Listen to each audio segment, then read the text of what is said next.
10, 20, 50, 70 and it's 100.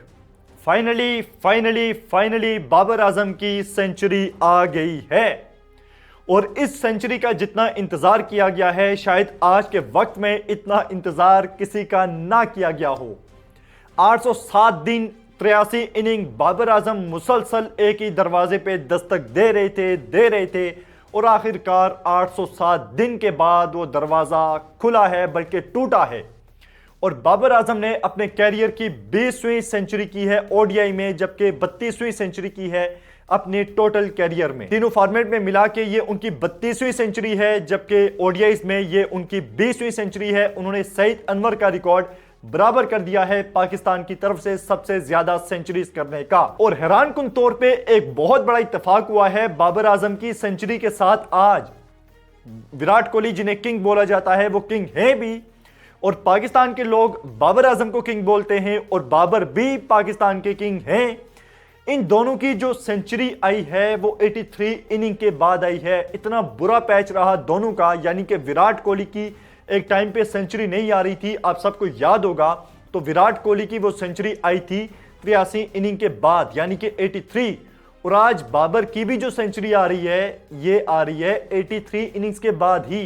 कितना हसीन इत्तेफाक है, कितना खूबसूरत इत्तेफाक है।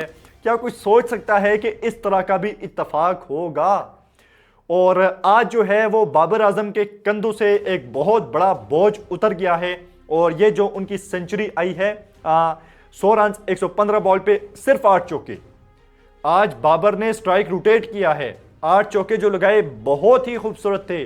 कट शॉट पुल पे बाबर ने चौके लगाए और जो कवर ड्राइव है आप जानते ही हैं कि किस कदर खूबसूरत शॉट खेलते हैं। तो सारी शॉट्स आज बाबर ने खेली, लेकिन सबसे जो कमाल की चीज़ थी वो ये कि स्ट्राइक रोटेट किया। टारगेट जब चेस कर रहा था पाकिस्तान तो बड़ी खूबसूरती के साथ अपनी इनिंग को बिल्ड किया। लास्ट टाइम जो बाबर की सेंचुरी आई थी वो 2023 में आई थी नेपाल के अगेंस्ट, और उसके बाद 50s तो आती रही। 20 बार बाबर 50 की बाबर ने, लेकिन उसे कन्वर्ट नहीं कर सका। और जो लास्ट हाईएस्ट स्कोर था वो था 78 वर्सेस न्यूजीलैंड, लेकिन ये 78 से आगे का जो हिंसा था इसे अबूर नहीं कर पा रहे थे बाबर। और आज फाइनली बाबर ने वो हिंसा तोड़ा, वो नंबर तोड़ा, दरवाजा खोला और इंटर हो गई और सेंचुरी कर डाली। तो आज जो शायकीन है बहुत ही ज़्यादा खुश होंगे, बहुत पुरजोश हैं। स्टेडियम हम सब जानते हैं कि बाबर का ये जो कमबैक हुआ है इसमें बहुत बड़ा किरदार है क्राउड का, यानी कि इतने ज़्यादा फेलियर्स के बाद भी क्राउड जिस तरह से आ रहा था और पिंडी का क्राउड जिस तरह आज भी सपोर्ट कर रहा था और पैसा वसूल हो गया उनका, यानी कि जो उन्होंने सपोर्ट दिखाई।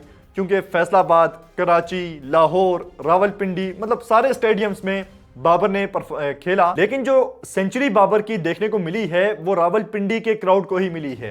तो बड़े लकी हैं रावलपिंडी वाले। और साथ में तारीफ करनी पड़ेगी फैसलाबाद के क्राउड की, जहां पे बाबर बार बार फेल हो रहा था, लेकिन क्राउड का प्यार कम नहीं हुआ और बाबर ने उन्हें भी जो है वो अब मायूस किस्म का नहीं किया। और आखिरकार बाबर की ये सेंचुरी आ गई है एक लंबे अरसे के बाद, 807 दिन के इंतजार के बाद। तो आज अल्हम्दुलिल्लाह ना सिर्फ बाबर की सेंचुरी आ गई है बल्कि पाकिस्तान ने शिकस्त दे दी है श्रीलंका को 8 विकेट से और टारगेट चेस कर लिया है बड़ी आसानी से। और रिजवान ने बड़ा साथ दिया बाबर का। इससे पहले फखर जमान 78 रन की बड़ी शानदार इनिंग खेल कर गए और साइम अयूब ने भी स्टार्टिंग में फखर के साथ बहुत ही शानदार आगाज दिया। 5 ओवर में 50 रन पाकिस्तान का स्कोर था और साइम ने 33 रन बनाए, फखर ने 78 रन बनाए और इस तरह से बाबर ने मैच को फिनिश किया जो हम चाहते थे। तो क्रिकेट के लिए एक अच्छा दिन है, क्योंकि पाकिस्तान की जो इमर्जिंग एशिया कप के जो स्टार्स हैं उन्होंने भी आज जीत हासिल की और साथ में पाकिस्तान ना सिर्फ श्रीलंका से जीता बल्कि अच्छे मार्जिन से जीता और बाबर की सेंचुरी आई।